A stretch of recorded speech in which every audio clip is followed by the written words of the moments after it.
한국 우리 성가대에서 송축했습니다. 이렇게 좋으신 주님께서 오늘 우리에게 협박을 하고 계세요. 17장 1절로 3절을 보시면 제자들에게 이르시되 실족하게 하는 것이 없을 수는 없으나 그렇게 하는 자에게는 화가 있다. 이 작은 자 중에 하나를 실족하게 하면 연자 맷돌을 메고 바다에 던져지는 것이 오히려 낫다고 하십니다. 여기서 작은 자란 먼저 믿은 사람보다 나중에 믿은 사람을 얘기하는 거예요. 그러니까 먼저 예수 믿은 사람들, 먼저 예수와 함께한 제자들이 나중에 예수 믿게 된 사람들을 시험에 들게 한다거나 실족하게 하면 그 벌을 받는데 어떤 벌을 받냐면 연자 맷돌, 어마어마하게 큰 거죠. 그거를 목에다 메고 바다에 빠지는 게 낫다는 거예요. 이게 왜 협박으로 들립니까? 사실 우리가 부족하거든요. 우리가 쉼 없이 남들을 시험에 들게 합니다. 목사에게 시험 드는 분도 있고요. 또 권사님에게 시험 드는 사람들도 사실 있거든요. 그럴 때 내가 이 연자 맷돌 메고 바다에 빠져야 된다면 누가 목사를 하겠으며 누가 먼저 믿은 권사나 장로의 직분을 감당하겠습니까? 근데 어쨌든 주님께서 이렇게 협박을 하시니까 제자들이 깜짝 놀랐습니다. 그래서 주님 그러시면 우리가 그런 일을 감당할 수 있도록 믿음을 더 주세요. 지금 있는 이 믿음 갖고는 주님께서 하시는 말씀대로 살 수 없을 것 같습니다.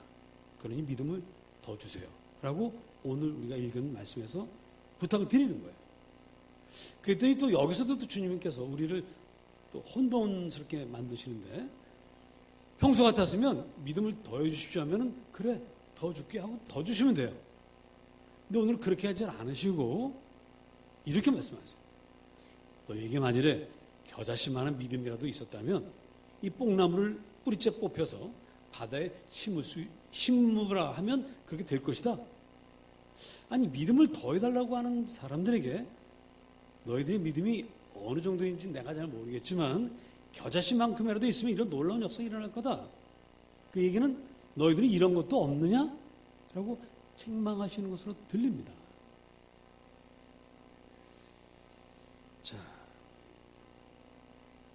왜 우리 주님은 감당하기 어려운 그 말씀 앞에서 주님 믿음을 더 주십시오라고 하는 그 제자들, 어찌 보면 참 기특한 제자들인데 이들에게 믿음을 주시진 않고 왜 이들의 마음에 근심, 걱정, 상처를 주시는가?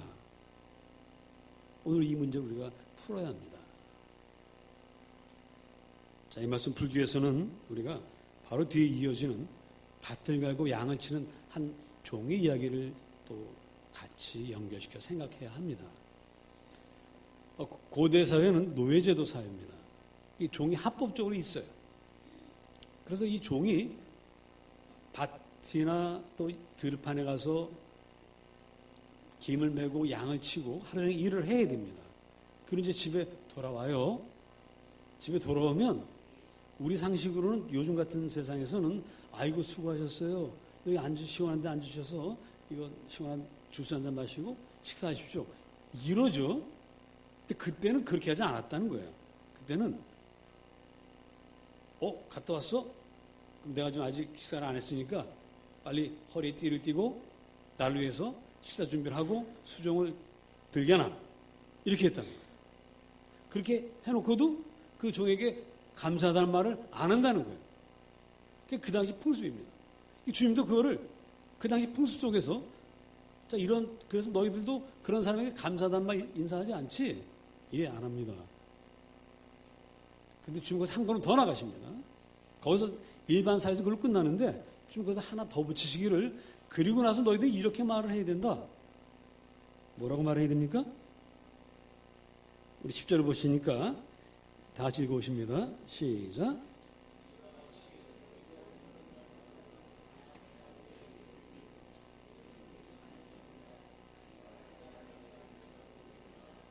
예. 일반 사회에서는 이런 얘기는 안 했단 말이에요. 어쨌든 자기가 무익하진 않으니까. 종이 열심히 일을 해서 많은 주인에게 유익을 끼쳤기 때문에 이런 말 안 합니다. 근데 우리 예수 믿는 사람들은 어떻게 되느냐? 우리는 무익한 종입니다. 우리가 해야 할 일을 했을 뿐입니다. 이렇게 고백을 하라는 거예요. 자, 오늘 여러분이 정말 이 비 오는 아침에 열심을 내어서 교회 오셨습니다. 좀 다른 데보다 좀 일찍 일어나야 되고 여러 가지 준비하고 왔습니다. 그런데 여러분들 이렇게 정성껏 주님을 예배하는데도 저와 여러분 주님께 뭐라고 고백해야 된다고요? 우리는 무익한 종입니다. 아니 내가 왜 무익해요? 지금 제가 목사가 돼서 주님을 섬기고 여러분들에게 설교하기 위해서 얼마나 일주일 동안 열심히 준비를, 내 입으로 이렇게 말하니까 좀 이상하죠? 하여튼 그러는데 이게 무익하다고 말을 해야 된다니 이게 좀 약간 좀 억울합니다. 근데 주님은 그렇게 하라는 거예요.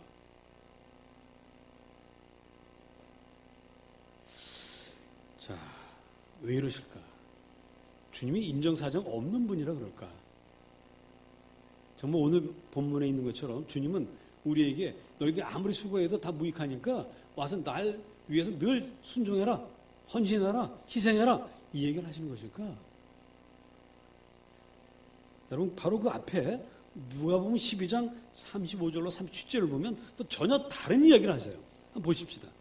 누가복음 12장 35절로 37절.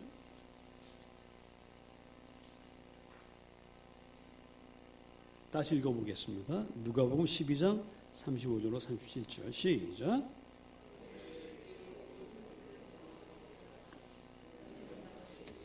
혼인집에서 돌아와 문을 두드리면 곧 열어주려고 기다리는 사람같이 되라. 주인이 와서 깨어있는 것을 보면 그 종들은 복이 있으리로다. 내가 진실로 너에게 이르노니 주인이 띠를 띠고 그 종들을 자리에 앉히고 나와 수종드리라. 전혀 반대죠. 여기서는 수고하고 애쓴 종들을 자리에다 앉혀놓고 주인이 허리에 띠를 띠고 음식을 날란다는 거예요. 마가복음 10장 45절 또 이렇게 말합니다. 인자가 온 것은 섬김을 받으려 함이 아니요 도리어 섬기려 하고. 주님은 섬기기 위해서 오셨지 왜 섬김을 받으러 오신 것이 아니다라고 말씀을 하십니다. 자, 그러니 누가복음 12장과 17장 서로 정면 충돌하고 있죠. 모순되는 이야기를 지금 주님이 하고 계십니다. 왜 그럴까요?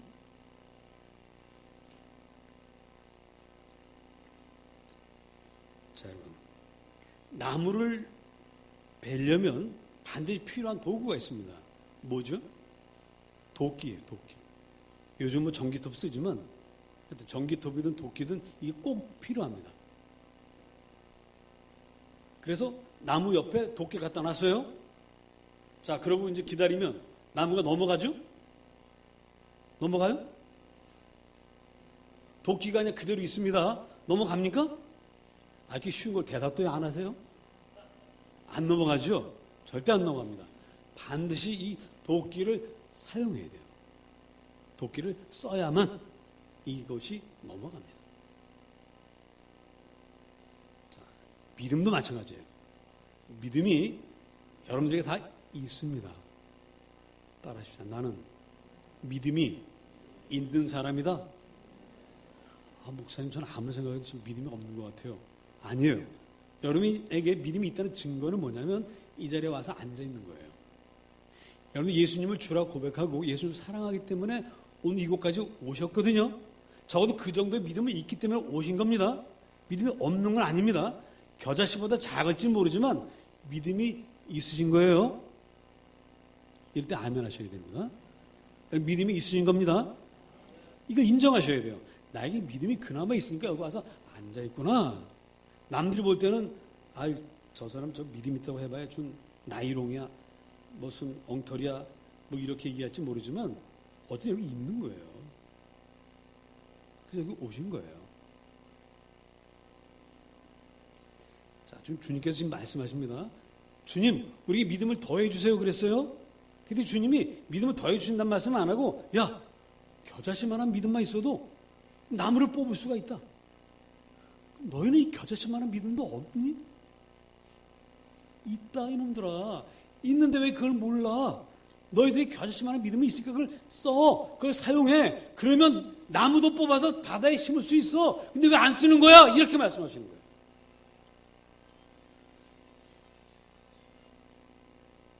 여러분, 다시 묻습니다. 여러분에게 믿음이 있습니까? 없습니까? 있습니다. 근데 안 써봐서 그 믿음의 능력을 모르는 거예요. 안 써봐서. 써봐야 알죠. 써봐야. 저희 집에 이 조그만 요만한 기계가 있어요. 조그만 기계가. 처음에 그게 어디서 와서 이 자리에 와서 있게 됐는지 몰랐어요. 보니까 이게 안에 가는 게 있습니다. 이게 도대체 뭔가. 그냥 한 구석에 처박아놨어. 버리진 않고. 근데 오늘 교회 와서 보니까 일부 예배 끝나신 분들이 이제 모여서 교제하는데 그 기계 쓰더라고요.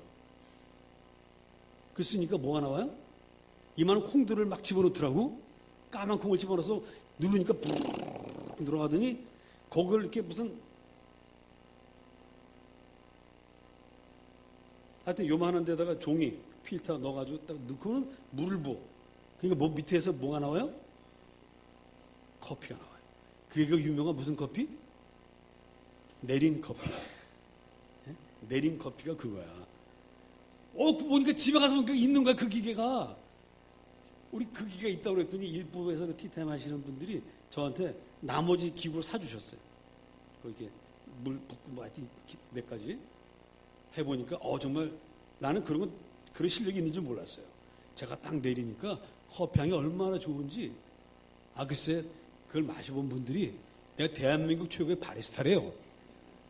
그럼 마셔본 분들이 몇 사람이에요? 한 사람. 한 사람밖에 없어. 있는데 안 쓰니까 그냥 처박혀 있는 이상한 물건이었는데 용도를 알고 써보니까 이게 진짜 아주 아침마다 아주 향을 온 집안에 가득하게 하더라고요. 여러분에게 믿음이 있습니다. 어느 정도의 믿음이 있냐면 뽕나무를 뽑아서 바다에 심을 수 있는 믿음이 여러분들에게 있습니다. 왜 아멘 안 하세요? 안 써봤으니까 모르죠. 써보세요. 당장 써보세요. 오늘 가시면서 요 앞에 있는 버드나무 있죠? 벚나무 다 명령하세요. 다 뽑혀서 양재수연에 심겨라. 여러분 할 수 있습니다. 근데 그렇게 하면 우리가 이제 이 동네 욕 먹겠죠. 그렇게 하지 마시고. 근데 하여튼 그런 능력이 우리에게 있다는 것은 분명한 사실이에요. 그래서 여러분들이 비록 겨자씨만한 믿음이라 할지라도 그것을 자꾸 쓰시면 기적이 일어납니다. 여러분 삶에 놀라운 변화가 일어납니다. 여러분 개인의 삶 속에 개인의 심령에 놀라운 은혜와 축복이 임합니다. 그러기 위해서 여러분들이 해야 할 일이 뭐라고요? 따라하십니다. 믿음을 쓰자.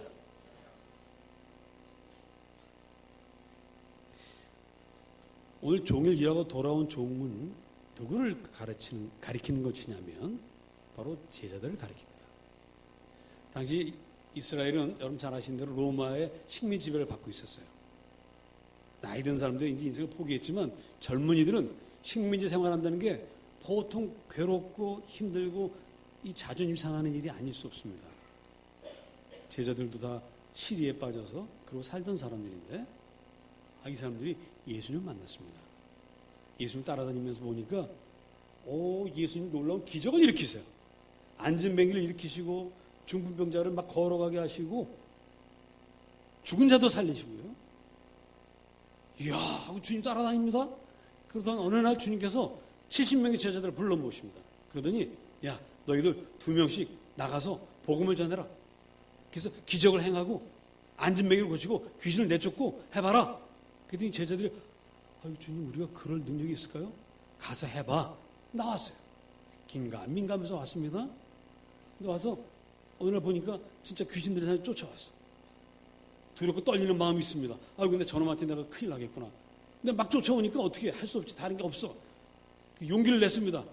용기를 냈는데 목소리는 왜 이렇게 모기 소리만 한지 나사렛 예수 이름으로 명하노니 귀신아 물러가라. 그랬다는 거예요. 자신이 없습니다. 그런데요, 누구 이름으로 했어요? 예수의 이름으로. 자기가 한 것이 아니라 예수의 이름으로 했습니다. 그때 정말 귀신이 오! 하고도 도망가 버렸어요. 그런 일들이 계속 일어나는 거예요. 그래서 이제 그 선교여행이 끝나고 다 모입니다. 모여들기 시작하는데 70명이 모여드니까 35팀이 모이는데 그 들어오는데 얼마나 시끄러운지. 왜? 다들 너무 신났어. 김 집사, 나 이번에 말이야 어디 가서 했더니 귀신 쫓겨나가는 거야.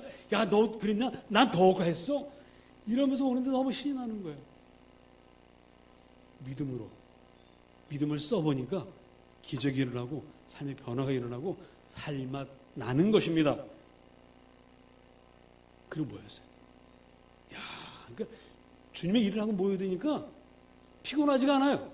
다 모여들어가지고 주님 만나고, 주님 식사하셨습니까? 아직 못했네. 그랬더니 여기 앉아 계세요. 그리고 막 준비하는 거야. 그리고 막 대접하는 거예요. 그리고는 뭐라고 그러냐면 주님 다 대접하고 나서 이렇게 말합니다. 마지막에 주님, 우리 할 일을 다 했지만 그래도 여전히 우리는 무익한 종입니다. 이렇게 말해야 된다라고 주님께서 가르치셨습니다. 앞에까지 다 좋아요. 그래, 너무 신나서 주님이 사실은 집에서 편히 쉬고 계신 주님이 우리를 위해서 밥을 준비하셔야 되는데 너무 신나서 힘들지만 주님 위해서 밥 준비한 것까지 좋아요. 근데 그것까지 다 했는데도 뭐라고 해야 된다고요? 주여, 나는 무익한 종입니다. 라고 해야 된다는 거예요. 이거 약간 좀 억울하죠? 그런데요, 우리 학창시절 과학 시간에 에너지 불변의 법칙이라는 걸 제가 배운 기억이 있습니다. 그건 뭐냐면 지구에 있는 모든 그 자원과 에너지들이 그 총량이 변하지 않는다는 거예요. 그러니까 우리가 아무리 석유를 써도 석유가 다른 에너지로 바뀌는 것 뿐이지 에너지 자체는 변하지 않는다는 거예요. 자, 이게 무슨 얘기입니까? 온 우주 만물을 누가 만드셨죠? 하나님 만드셨습니다. 그러니까 우리가 아무리 일을 많이 하고 해도 우리가 하는 것은 하나님께 만드신 에너지나 물건이나 자원을 다른 형태로 바꾸는 것 뿐이지 그 사실은 그걸 쓰는 게 아니에요. 형태를 바꾸고 위치를 바꾸고 그런 것 뿐이지. 그래서 우리는 그런 일을 함으로써 신나고 재밌고 얻는 것이 있지만 우리 주님은 마이너스도 플러스도 없이 그냥 있는 그대로라는 거예요. 그래서 우리가 주님께는 아무런 이익을 끼쳐드리지 못했으니 주여, 나는 무익한 종입니다. 이렇게 고백하라는 것입니다. 이해가 되십니까? 자, 그래서 우리가 정말 신나고 즐겁게 믿음으로 살아야 되는데 그래 우리가 정말 살만 나는데 문제는 우리가 그렇게 잘 못 살 때가 많아요. 두렵고 떨리는 일이 생기면 일단 낙심하게 되고요. 겁부터 먹게 됩니다. 그래서 아무것도 못할 때가 있어요. 믿음이 있는데 믿음을 쓰지 못할 때가 있습니다. 여러분, 엘리야라고 하는 아주 위대한 하나님의 종이 있습니다. 이분이 믿음이 얼마나 좋은지 혼자서 850명의 바알과 아세라 선지자가 대결을 해가지고 비를 내리게 하신 분이에요. 그런데 이분도요, 어떤 때는 겁에 질릴 때가 있었어요. 그 선지자들이 다 누구의 선지자냐면 이세벨 왕비의 선지자인데 그걸 이세벨의 가장 총애하는 선지자들을 다 죽여버리고 나니까 이세벨이 도끼를 품습니다. 내가 저 엘리야를 죽이기 전에 밥을 안 먹겠다 맹세를 했어요. 이야기를 듣는 그 순간 엘리야는 무기력해졌어요. 아무것도 할 수가 없어요. 참 이상한 일입니다. 우리 인생도요, 살다 보면 자신만만하다가도 어느 순간에 갑자기 무너질 때가 있어요. 아무것도 할 수 없을 것만 같은 그런 때가 있습니다. 그래서 엘리야가 도망을 가요. 도망을 가요. 그래서 믿음으로 일해야 될 사람이 도망가다 어디까지 가냐? 광야로 갔어요. 아무도 없는 광야로 가서 무슨 나무 밑에 쓰러졌죠? 무슨 나무죠? 로뎀 나무입니다. 로뎀 나무 밑에 쓰러졌어요. 그리고는 이렇게 기도합니다. 주님, 이 불쌍한 죄인을 긍휼히 여겨주시고 믿음을 더 주시옵소서. 이렇게 기도를 해야 하는 것이 상식이죠. 근데 이분은 그렇게 기도하지 않았습니다. 이렇게 합니다. 주님, 저를 쫓는 이세벨이 너무 무섭습니다. 주님, 저를 죽여주세요. 그렇게 기도해요.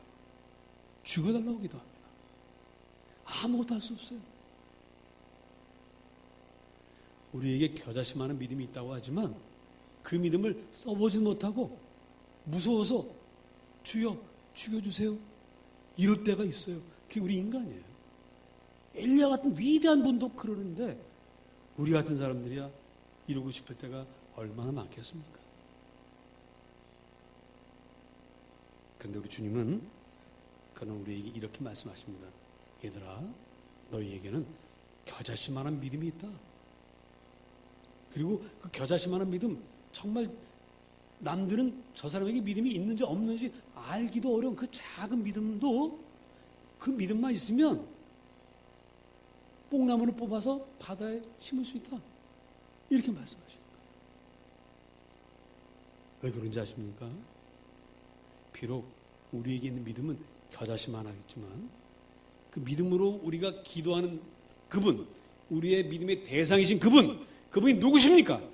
천지 만물을 창조하신 전능하신 하나님이세요.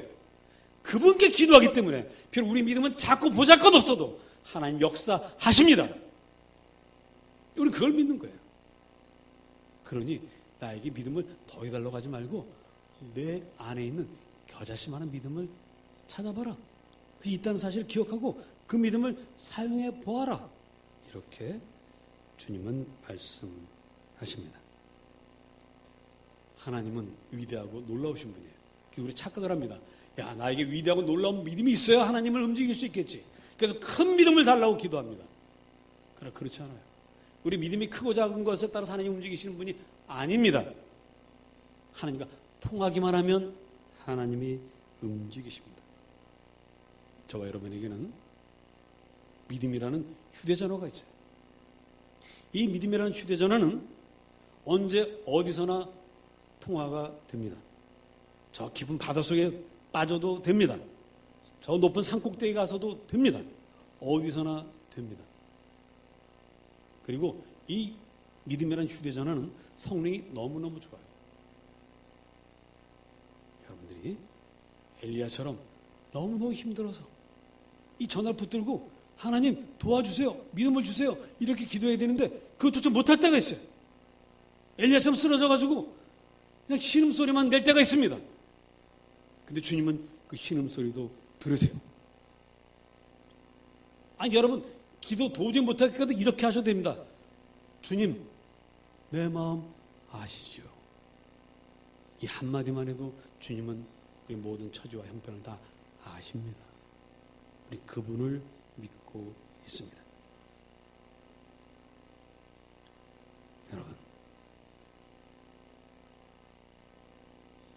여러분에게는 제가 오늘 아주 분명히 말씀드리겠습니다. 제 말 잘 들으세요. 따라하십니다. 나에게는 겨자씨보다 큰 믿음이 있다. 여러분 뽕나무를 뽑아서 바다에 심는 거 놀라운 기적입니다. 근데 이거보다 더 큰 기적이 있어요. 하나님이 사람이 되셨다는 사실을 믿는 믿음을 가졌다는 것이 더 큰 기적입니다. 한 인간이 나사렛에서 태어나서 자란 목수가 십자가에 달려 죽었는데 그것 때문에 모든 인류의 죄가 다 용서받고 씻음받았다라고 믿는 그 믿음이 참으로 놀라운 믿음입니다. 이 믿음은요, 대통령이라 권세를 가져도 가질 수 없는 것이고요, 재벌회장도 가질 수 없는 것이고요, 박사기를 여러 개 가지고 있어도 가질 수가 없는 것입니다. 이 믿음은 오로지 하나님이 선택해서 믿음이라는 선물을 준 그 사람만이 이 믿음을 가질 수 있습니다. 그 믿음 여러분이 가지고 있어요. 따라하십니다. 예수는 그리스도라. 여러분 그렇게 고백하고 계십니다. 이게 바로 가장 위대한 믿음이에요. 우리 그 믿음이 있습니다. 이것이 가장 놀라운 기적입니다. 여러분들 바로 이 기적의 주인공이라는 사실을 꼭 기억하시기를 바랍니다. 여러분들이 예수님을 주라 고백하는 것, 이것은 뽕나무를 옮기고 산을 옮기고 귀신을 쫓아내고 이런 것과 비교할 수 없는 가장 위대한 기적임을 고백하십시오. 그리고 이 믿음을 가진 사람들은 뽕나무도 뽑아서 옮길 수 있고 이 세상 어떤 일도 다 할 수 있습니다. 내게 능력 주신 자 안에서 내게 능치 못하면 없느냐라는 고백이 바로 이 겨자씨만한 믿음을 가진 여러분들의 고백이 되어질지어다. 기도하겠습니다.